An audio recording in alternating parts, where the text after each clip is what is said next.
Rainbow Six Vegas 2 will take you before the first game and will actually finish the story at the end. We really wanted to make sure that we had a good build up to the story.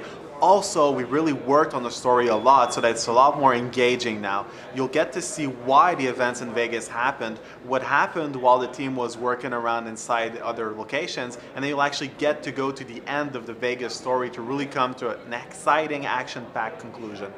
We knew that the Vegas story wasn't over when we made the first one. We always had in mind that we wanted to do something else with it, but we took our time to make sure that we got the right idea. So when we figured out every feature we wanted, every new story twist, and how to end the story especially, we started working on the sequel, and now we're almost done with Vegas 2. The story is going to start off a little bit before Vegas, so you're going to get a good idea for why certain things are in motion, and right from the start you're going to be privy to some information that is going to make a lot more sense after having played Vegas.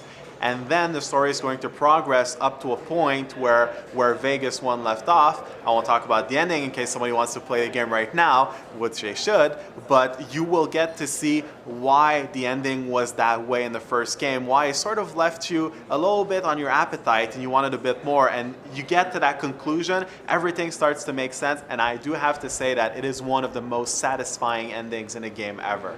One of the really big things in Rainbow Six Vegas 2 is the fact that the PEC mode is now present in single player as well as multiplayer. This is true for online and offline. For the first time, you can create and customize your character, and everything is going to follow through no matter how you play the game. This is something that we really cared a lot in the first game that we couldn't actually make work for the first installment, and this definitely makes the sequel very, very exciting. So whether you're playing with your friends, even if you don't finish a game completely, you're still going to keep everything that you earned. So we're really excited about that.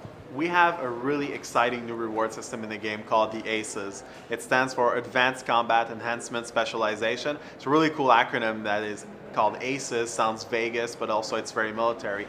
What this whole thing is it's actually a system that rewards you when you play in a tactical way. Now, people always say Rainbow Six is a thinking man shooter, it's a tactical game, but what does that really mean? And this is what that system helps you understand while rewarding you. So there's words that get tossed around like marksmanship, snipers, CQB, assault. What does it all mean? So when you're playing the game and you perform a certain action, it gives you a reward. For example, if you were to do a headshot with a sniper rifle, you will get points as a marksman.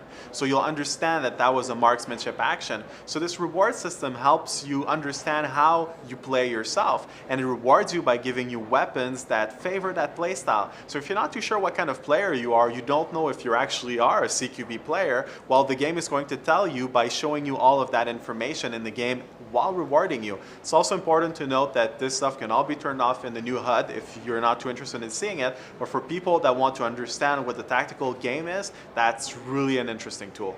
First of all, one of the very big improvements over Vegas 1 is the fact that the game looks a lot better. This sounds very superficial, but we have a lot more memory to play with, so the game looks a lot better.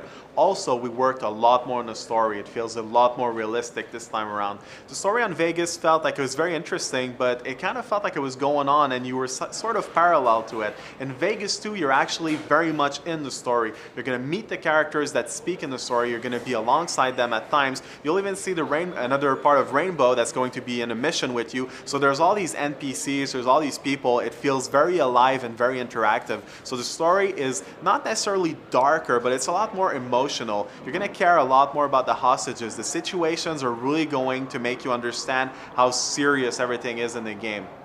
The game will last for about 6 to 11 hours depending on the playstyle of the person. This can vary because we're still tweaking a little bit difficulty and certain levels, but the game is very long. It actually feels a little bit bigger than the first Vegas.